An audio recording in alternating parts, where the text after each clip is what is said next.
Hello everyone and welcome back to another album review, and in this video I'm going to review Weeping Choir by Full of Hell. This is the newest album by Full of Hell and this is their debut on Relapse Records. After having a few works on A389 recordings and also on Profound Lore Records and also a collab with The Body on Thrill Jockey, this is their first albums on Relapse Records, a label that in lots of occasions it would bring some really nice experimental metal stuff, and in my opinion Full of Hell is one of the best extreme and experimental metal bands currently out of this decade. With each album they put through, not only with their solo stuff but also with their collaborations, they always offer something more and something more different each time, and this just makes for great after great after great release. So far the discography of Full of Hell has been consistently good, and Weeping Choir still follows the path,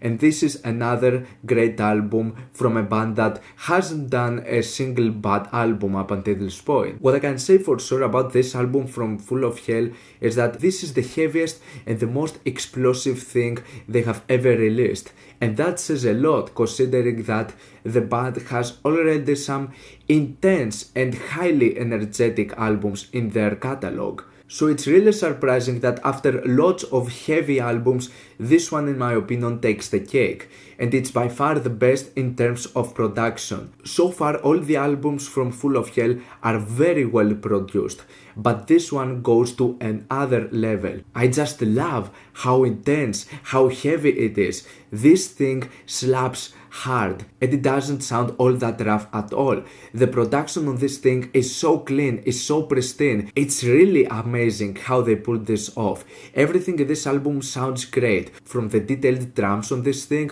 to the multiple layers of vocals to some really great and highly recognizable riffs. This thing production wise is mind-blowing.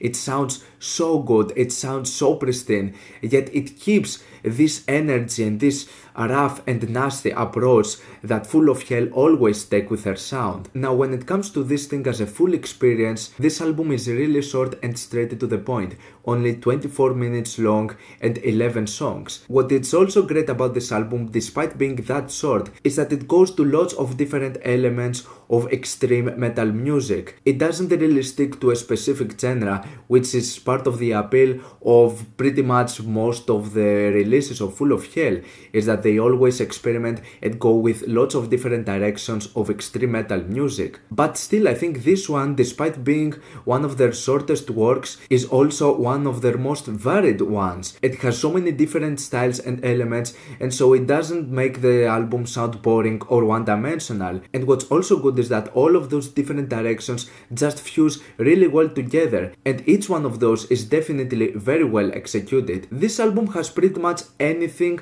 Full of Hell are possibly known for. It has the nastiness and the aggression of trumpeting ecstasy. It has the industrial and experimental soundscapes from the likes of collaborations with Myrrh and The Body, and it also has some elements of hardcore and pyroviolence, which were mostly known to some of their very first albums, like Rudiments of Mutilation. So this album pretty much has all the appealing elements of the sound of Full of Hell crammed into one really short and straight to the point album. It doesn't necessarily take this the magnum opus of the band, but it's definitely up there with one of their best releases. I just can't decide for now which one is the best, but this is certainly one of their best. Mainly because, like I said, this album sounds great, it sounds amazing, and with each single sound they give it the attention it deserves. We have the very first song, Burning Myrrh, I don't know how it's pronounced, which was the first single of the album, and it's such a great song that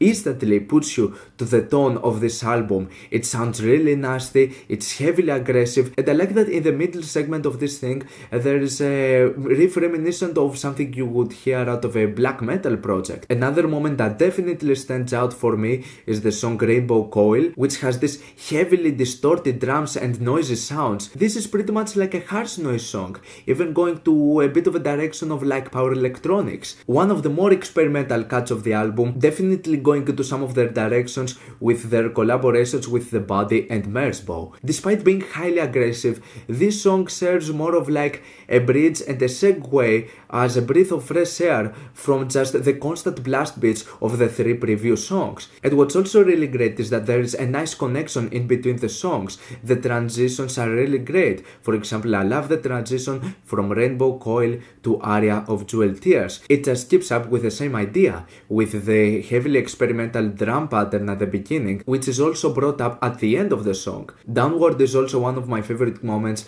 because it also sounds like something that is not the usual from just what the whole previous album was building up for. Downward sounds like a mathcore song, especially with those out of tune riffs, and also with this weird structure and screams. Armory of Obsidian Glass is by far the biggest moment of the album, going for 6 minutes and 55 seconds long. This track is so long compared to some of the other tracks that it takes just like 4 or 5 of the tracks of the album itself. And I was really excited about this cut because it also features lingua ignota, and as you would expect, this goes to a more sludgy direction. This is a sludge song. This is another song where Full of Hell go for something different and shifting genres once again. I really like the song, but it could have been even better in my opinion.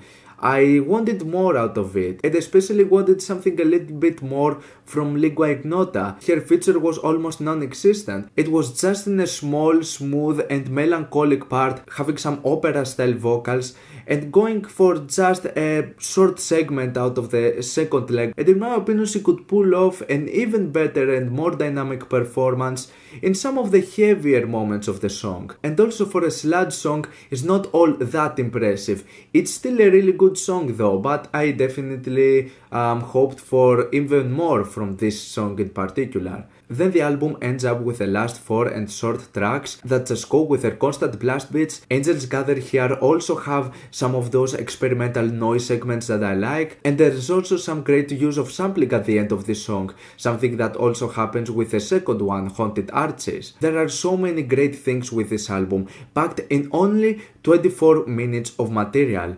Really short, straight to the point, with lots of different elements. All of those musical elements were really well pulled off. After all these years, Full of Hell just seemed to grab all their influence down their sleeves and just put them in one album. And what's impressive is that it doesn't sound messy, the album is tight in its overall execution, and this makes it for another great album in their discography. One of their best actually. It's really impressive to see an extreme band like Full of Hell always come up with something new and something refreshing. Despite a few shortcomings here and there, I'm really pleased with this release. I'm going to give this album an 8- out of 10. What's your opinion on this album? Like it, dislike it, why, and what do you want me to review next time? Let me know down in the comments. Leave a like if you enjoyed the video, subscribe for more content like this. Thank you for watching, and I'll see you all in the next video. Goodbye.